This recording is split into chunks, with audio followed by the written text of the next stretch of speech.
untuk beribadah. Dan hari ini saya mencoba membawakan sharing firman Tuhan, dinamika kerohanian orang Kristen, 4 pilar dan ilustrasi roda. Ada yang sudah pernah dengar ini enggak? Kira-kira apa 4 pilar itu? Ada yang bisa jawab?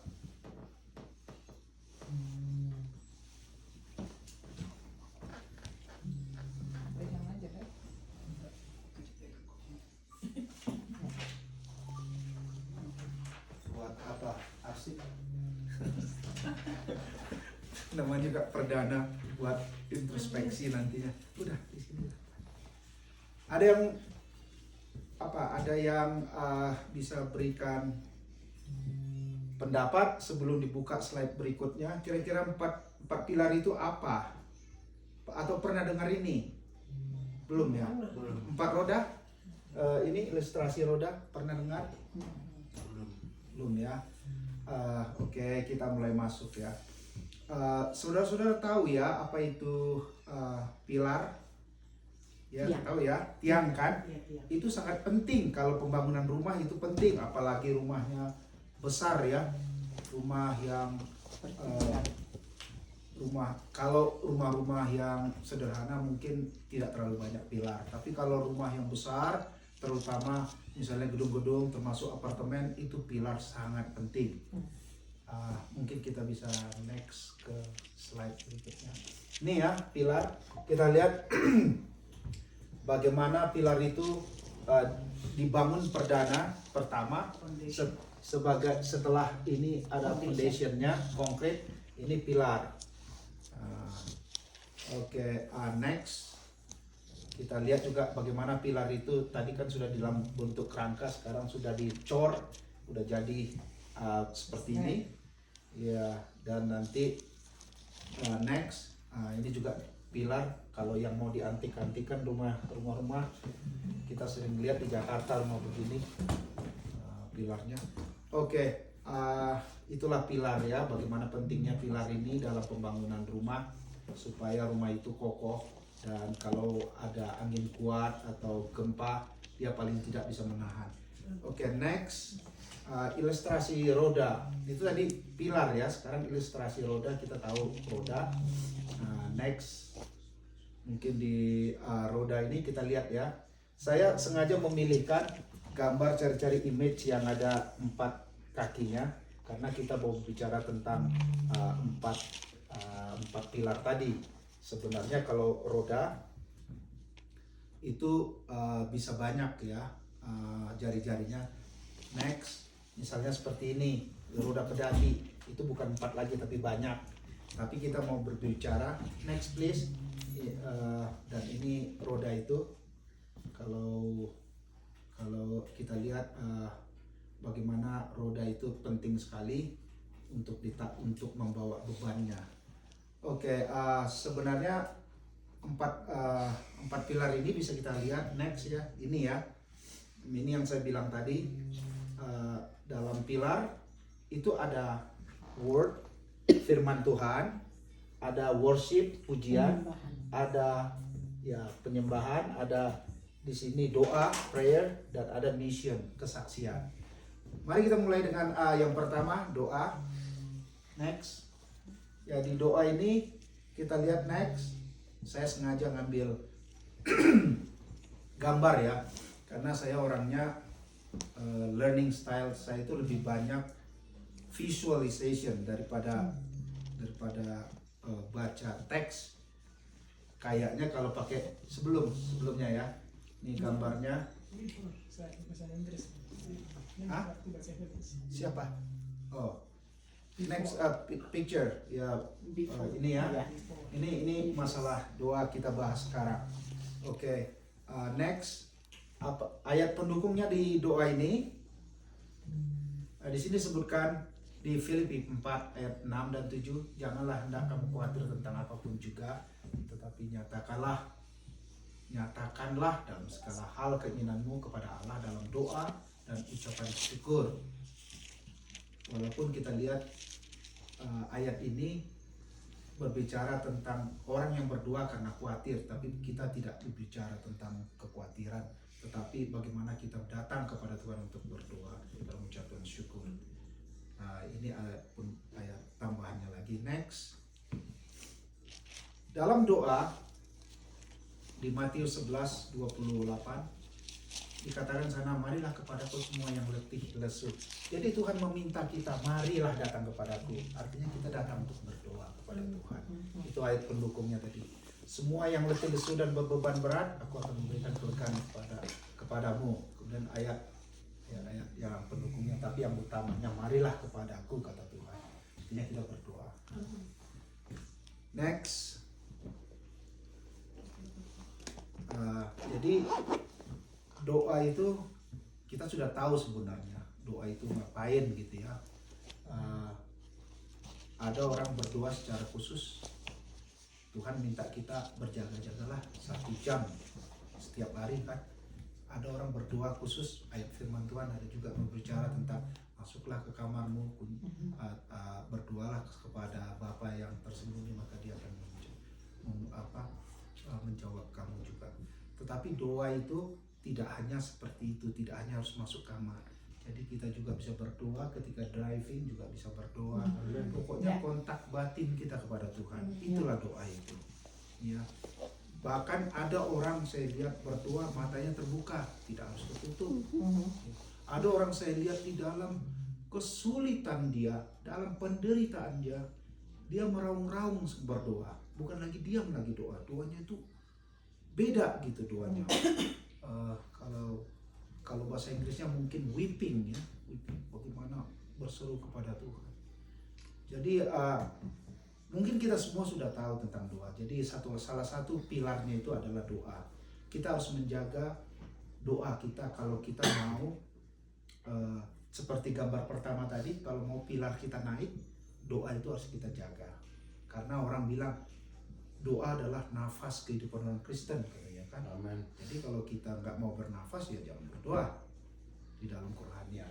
Jadi doa itu juga bukan satu jam setiap hari, tapi tetaplah berdoa. Kata Paulus di dalam 1 Tesalonika 5 ayat 17. Jadi tetaplah berdoa itu artinya bukan kita terus-terusan di kamar berdoa, tapi kontak batin kita. Ketika kita berkata, Tuhan, tolong aku. Tuhan, aku masalah ini. Bapak jangan tinggalkan aku. Itu sebenarnya kita udah berdoa. Oke ya, itu tentang doa. Saya pikir semua udah tahu ya tentang doa ini. Kemudian next, firman Tuhan atau word. Kita lihat selalu kalau firman Tuhan itu pasti sumbernya dari pasti dari Alkitab ya. Walaupun sekarang banyak pernyataan-pernyataan roh. Ada orang ada orang yang mendapat pernyataan roh, tetapi firman Tuhan katakan ujilah setiap roh. Sumbernya itu harus selalu dari Alkitab. Kalau bertentangan sama dari Alkitab, pernyataan roh itu bisa dipertanyakan. Saya ingat itu waktu saya kuliah dulu, ada yang khotbah ya, udah meninggal bapak itu, kita salah satu bapak rohani kita, dia bersaksi ada dalam satu kebaktian rohani katanya, Jim ya dapat pernyataan roh, dia bilang ke orang lain, ular keket, apa itu kan? Pernyataan roh seperti apa? Kita nggak ngerti apa itu.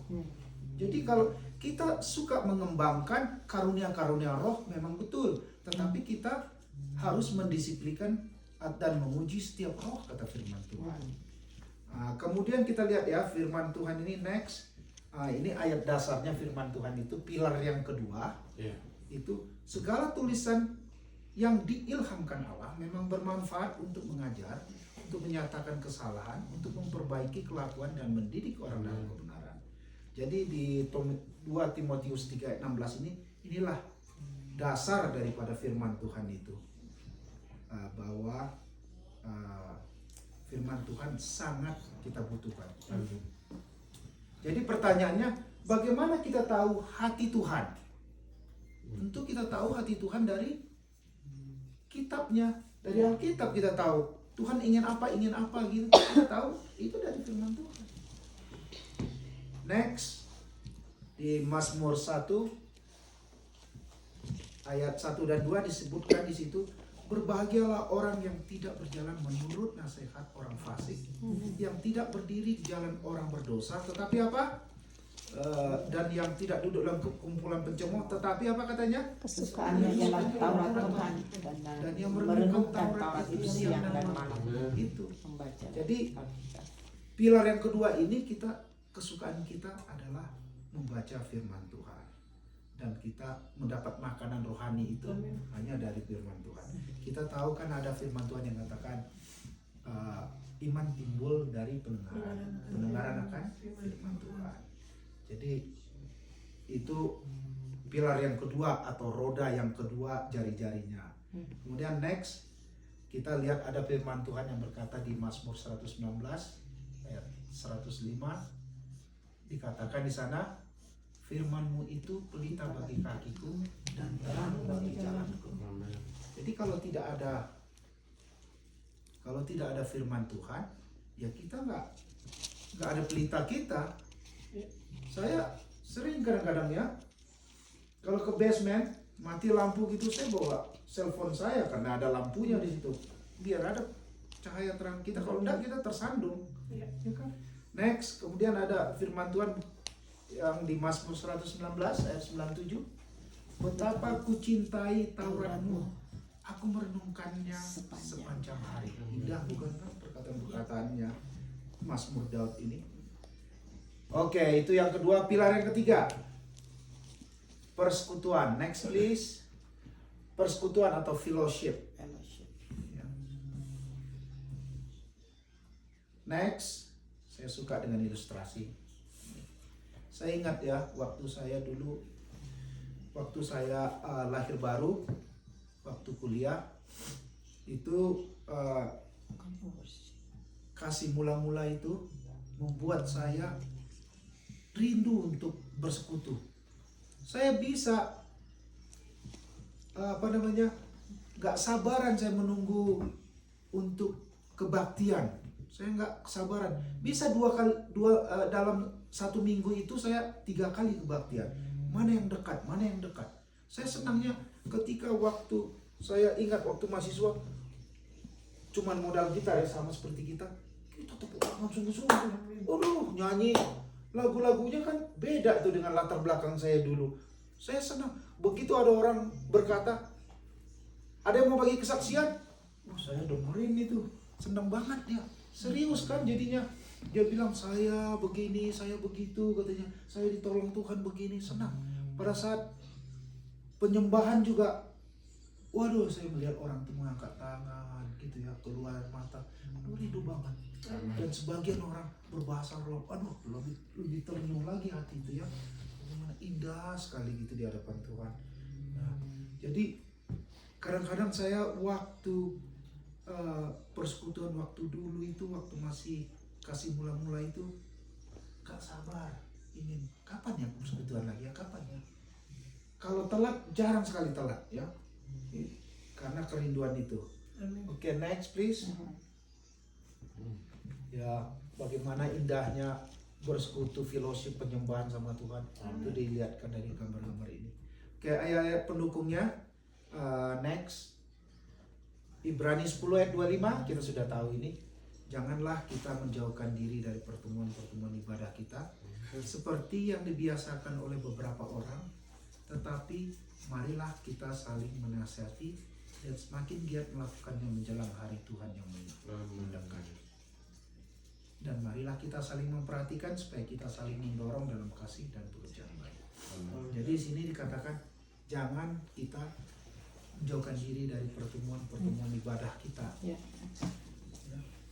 Kenapa saudara kita dilarang sama firman Tuhan menjauhkan diri dari pertemuan-pertemuan ibadah kita? Kenapa? Ada yang bisa jawab?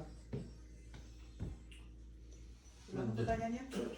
Kenapa Tuhan melarang kita untuk jangan menjauhkan diri, janganlah kita menjauhkan diri dari pertemuan-pertemuan ibadah kita.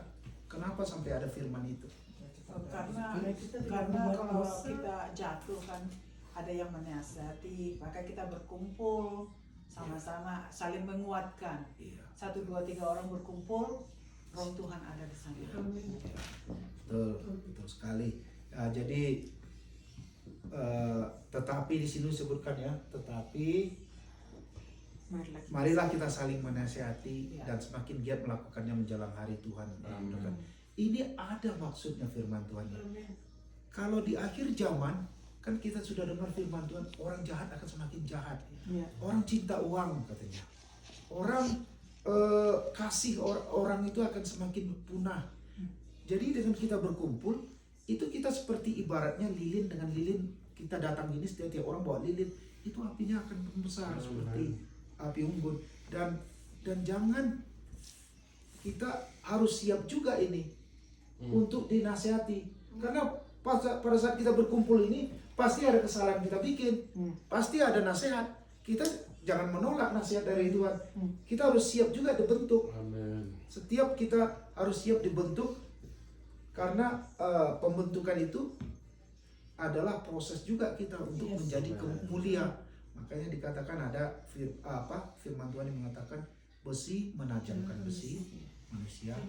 Ya. Dan marilah kita saling memperhatikan. Itu sebabnya kita kumpul-kumpul begini, supaya kita bisa diperhatikan. Tapi ada orang yang nggak mau datang kebaktian, kita nggak tahu tentang dia, apa masalahnya. Kita coba telepon, nggak apa-apa, I'm alright. Kita nggak tahu. Tapi kalau dia datang sini, kita kan bisa lihat gerak tubuhnya, nggak bisa dibohongin. Apakah dia punya masalah apa tidak? Ada orang tertutup, dia punya masalah, tak mau berdoa. Padahal firman Tuhan kan, hendaklah kamu saling mengaku dosamu dan berdoa. berdoa. Iya, saling berdoa. Dan tujuannya adalah untuk pekerjaan baik. Oke, di Ibrani 10 ayat 2, next please. Ibrani 12 ayat 15. Oke, mari kita sama-sama baca. 1, 2, 3. Jagalah supaya jangan ada seorang pun menjauhkan diri dari kasih karunia Allah, agar jangan tumbuh akar yang pahit dan menimbulkan kerusuhan dan mencemarkan banyak orang. Jadi apa saudara? Kalau orang yang menjauhkan diri dari pertemuan-pertemuan, lama-lama dia timbul akar pahit. Kenapa timbul akar pahit? Dia sudah tidak peka lagi terhadap firman Tuhan. Dia sudah tidak mau menerima kekudusan Tuhan. Apa yang dikatakan oleh Roh Kudus, mulailah masuk gosip, mulailah masuk kalau sudah akar pahit, dia mulai menimbulkan kerusuhan, dia mulai mencemarkan orang lain. Mencemarkan itu bisa mulai dari gosip, udah tidak suka lagi. Dia cuma sukanya sama si A, dia sukanya sama si B, tidak mau memperhatikan saya. Gitu ya. Di Matius, next slide. Matius 24 ayat 12. Dan karena makin bertambahnya kedurhakaan, maka kasih kebanyakan orang akan menjadi dingin. Makanya kita perlu untuk berkumpul, beribadah, fellowship.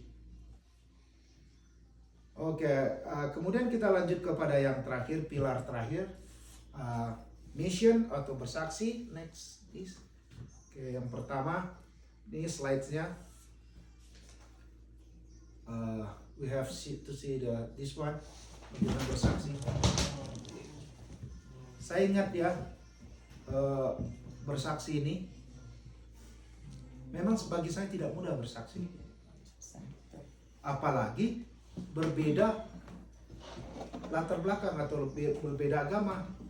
Tapi waktu saya mahasiswa, ketika saya kasih mula-mula itu, di depan kampus saya itu ada masjid ya, Masjid Salman namanya. Terus ada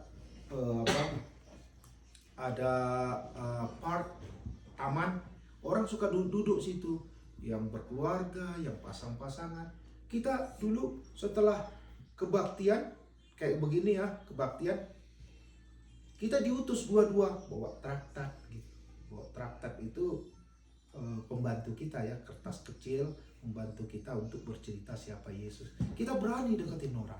Kita bilang, halo apa kabar gitu kan, mau dengar tentang Tuhan Yesus. Kita mula-mula bilang tentang dosa. Kita sodorkan orang itu dosa, baru cerita tentang Tuhan Yesus. Tapi yang saya mau bagikan bahwa bersaksi ini adalah salah satu pilar, dan kita berupaya untuk ada kesempatan kita bersaksi. Saya dulu berani dulu ya, karena apa itu, kita diutus dua-dua ke alun-alun Bandung dulu. Kita bersaksi kepada orang-orang, kita nggak ada takut. Memang dulu situasinya beda dengan sekarang. Sekarang kan lebih, waktu zaman saya kuliah itu sangat sedikit orang pakai hijab, itu sedikit. Tapi akhir-akhir ini 20 tahun terakhir saya lihat banyak itu. Berarti berkembang sekali mereka, pengaruh-pengaruh mereka itu kuat sekali. Jadi ya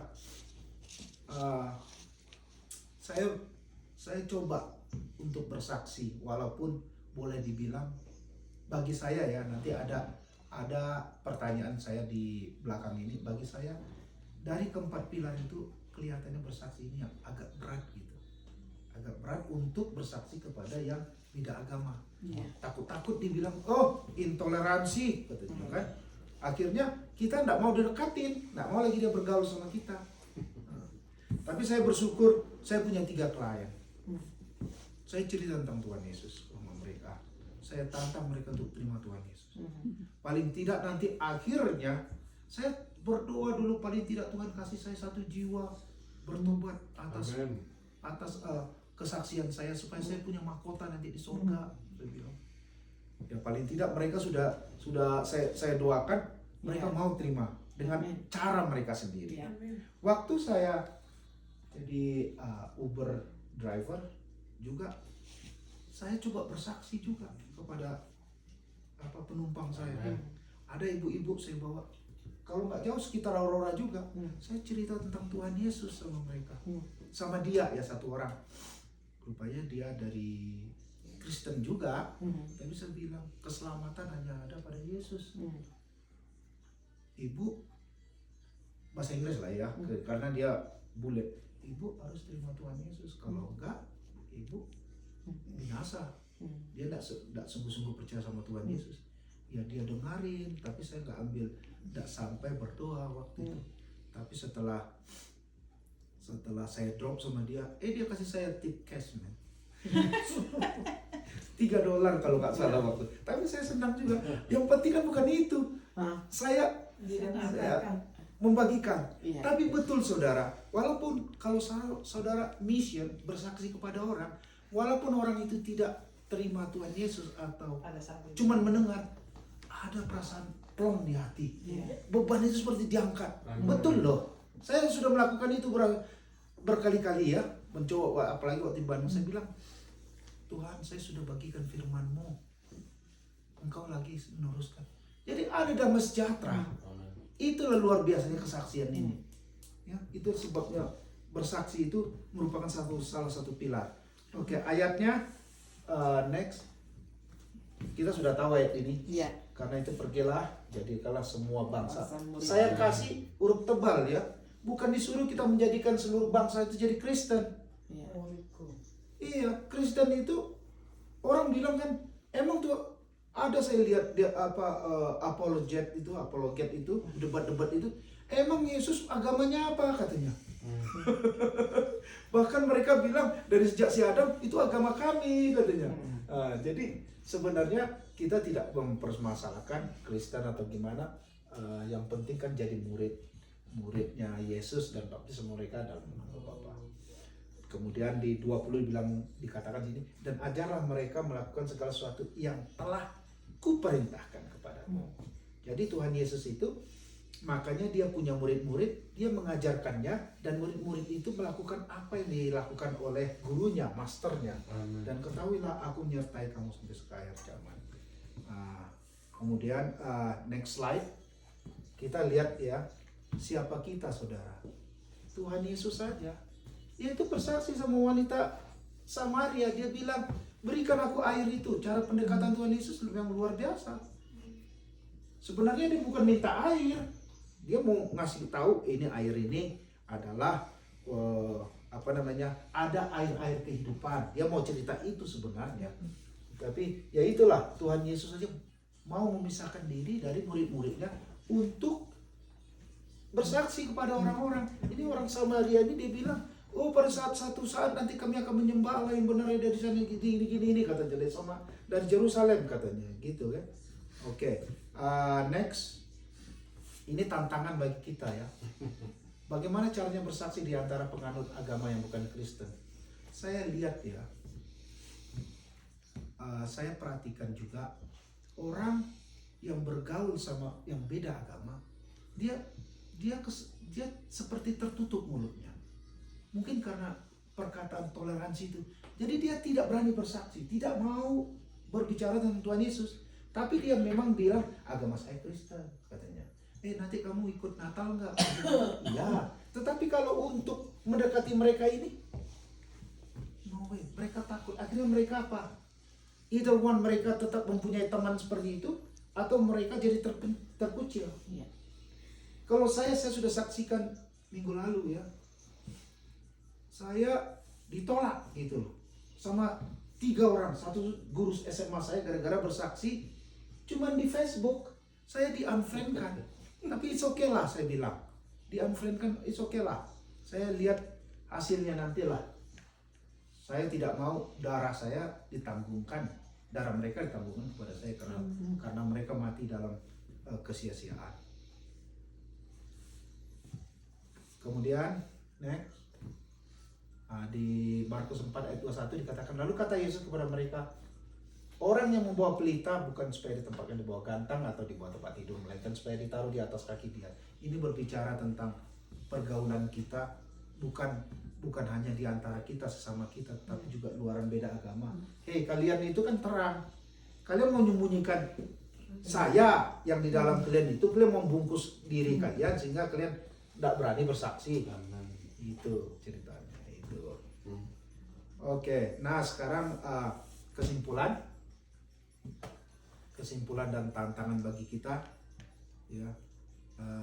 Sebelumnya kalau kita lihat ini dari keempat pilar itu sebenarnya tidak harus nomor 1 doa, tidak harus nomor 2 firman Tuhan, dan tidak harus ketiga itu kesaksian kan.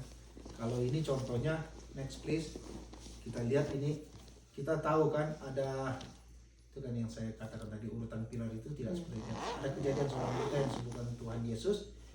Dia lalu bersaksi kepada banyak orang dan dia tidak melakukan doa terlebih dahulu atau persekutuan atau baca firman.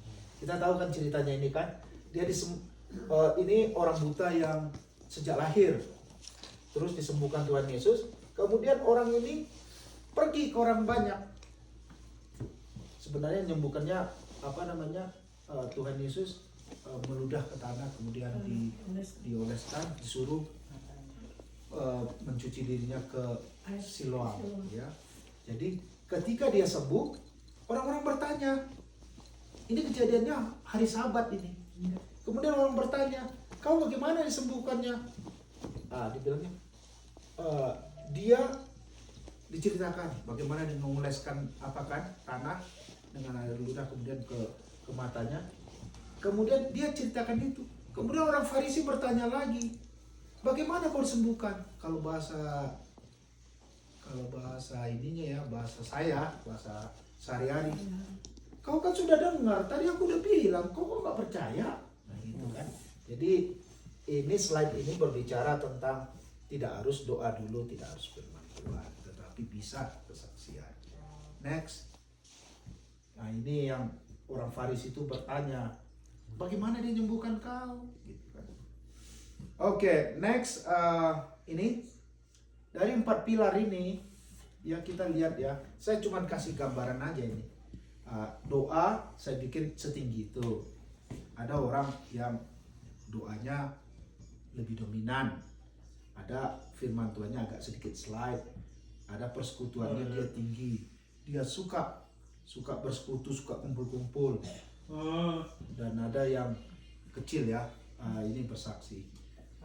Saya tidak tahu, masing-masing orang berbeda. Ada orang doanya banyak, tetapi kesaksian sedikit. Ada orang lebih suka dia kurang berdoa tapi suka bersekutu. Kalau ada persekutuan atau sharing, dia hadir dan dia semangat. Tetapi firman Tuhannya agak sedikit. Ya, saya tambahkan kalau firman Tuhan ini tidak hanya membaca firman Tuhan, juga dengar khotbah, atau ada sekarang itu Alkitab yang pakai voice ya. Nah, jadi itu juga bisa dihidupkan sambil kita kerja atau apa, itu juga firman Tuhan. Ya. Ya, kita masing-masing di sini bisa melihat diri kita. Kira-kira kita yang mana tinggi, yang mana rendah sekarang. Nah, pasti aku Iya. bersaksi. Tetapi kenapa? Kalau aku bilang pasti tidak pernah mission, itu sudah dinolak. Tetapi ini semua adalah pilar. Tadi yang pertama itu, pilar itu harus kuat dan teguh. Next, ini ya, inilah gambaran tadi itu pilar itu. Tetapi kita harus tahu bahwa dasar dari pembangunan pilar ini adalah harus Yesus. Yesus harus di bawah. Fondasinya harus Yesus. Kalau tidak sia-sia. Pak Sianipan mau tanya dulu. Tadi kan dibilang di sini kan 4 pilar. Iya. Word, worship, prayer, and mission. Iya. Terus kok worship nggak ada, yang ada fellowship? For worship. Ya. No, I mean yang sebelumnya itu ada fellowship kan, bahwa kita harus ada fellowship. Worship and fellowship. Fellowship, persekutuan Sama ya? tadi. Iya. Sama itu. Worship sama fellowship itu dah. Oke. Oh, penyembahan sebenarnya worship. Iya. Iya. Iya, Pujian. Puji, persekutuan. iya. Tadi Iya. Kalau fellowship kan persekutuan. persekutuan. Tadi persekutuan. Nah, ini kan di sini worship. Nah, itu yang Iya, dimasukkan ke sana lah. Kan worship kita sesama fellowship sama jemaat juga kan untuk memuji Dia. Ini seperti kita ini kan, sebenarnya fellowship ini fellowship ya. dengan worship kepada Tuhan. Iya. Jadi dengan dasarnya Yesus kita membangun pilar ini untuk masing-masing kita, itu akan mempunyai dampak nanti kepada community. Oke. Bukan hanya community di luar, tetapi kita sendiri. Kita akan lihat kok. Kalau kita melakukan ini atau menonjol satu ini, menonjol ini, kita akan lihat kok di dalam kebaktian kita ini, loh, dia kok berubah ya? Iya. Dia firmannya kalau bagi perkat, firmannya ini ya, mantep ya. Berarti dia baca firman di rumah, kan ada dampaknya. Dan diharapkan dengan begitu, api itu akan transfer kepada kita. Satu aja orang maju di dalam Tuhan, kita suam-suam misalnya, tidak semangat, pasti dia api dia itu transfer, kecuali dia menentukan dirinya untuk sama. Oke, jadi next, Tuhan menginginkan kita untuk membangun mesbah bagi dia dan membina hubungan bagi dia. Di Yakobus 4 dikatakan mendekatlah kepada Allah dan Ia akan mendekat kepadamu. Ini cantik sekali ayatnya. Iya, Pak. Jadi kita berharap Tuhan yang datang sama kita, tetapi tidak. Di ayat ini di Yakobus dikatakan kita dulu, action kita. Mau nggak kita? Saya kalau udah lama juga turun kerohanian ya. Tetapi ketika saya datang, niat saya kepada Tuhan, Tuhan, saya mau datang. Saya tahu saya melakukan kesalahan Tuhan. Ya kan? Saya mencuekkan Tuhan selama ini, nggak mengindahkan. Saya tahu Tuhan ada memperhatikan saya. Ketika saya berdoa begitu, gampang hadirat Tuhan turun. Ya. Itu saya gampang menangis, saudara. Pasrah. Ini nih, dekatlah kepada Allah. Takirkanlah tanganmu hai orang-orang berdosa dan sucikanlah hatimu hai kamu yang luar. Ya. Next, ini gambaran tadi pedati ya. Saya cuma melihat bagaimana ini memang lebih dari 4 ya. Saya waktu searching ini ternyata ada juga ban mobil rim itu 4, ada yang 3. Jadi ini walaupun agak berbeda, bayangkan saja kalau pedati ini rusak ya, beberapa pilarnya ini rusak, dia akan bisa patah dan muatannya akan jatuh jelas. Nah, next, Ini saya gambarkan walaupun di sini 5 ya. Saya searching ada dapat 3. Coba ya, lihat ya ban ini ya. Itu bisa dihiasi, dan ini next, kalau ada orang yang suka-suka mobil ya, dia menghiasi bannya sampai begini hasilnya. Coba, ini indah sekali. Mobil aja bisa dibuat indah. Apalagi kita. Tuhan membuat kita jadi dari satu kemuliaan kepada kemuliaan yang lain. Tuhan menjanjikan kita kepada kemuliaan yang lain. Next. Ini yang kita kejar, saudara.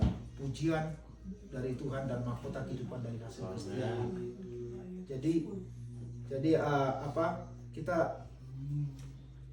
kita meminta dan menginginkan tujuan kita fokus Sang Raja Tuhan Yesus memberikan kita mahkota pada akhirnya.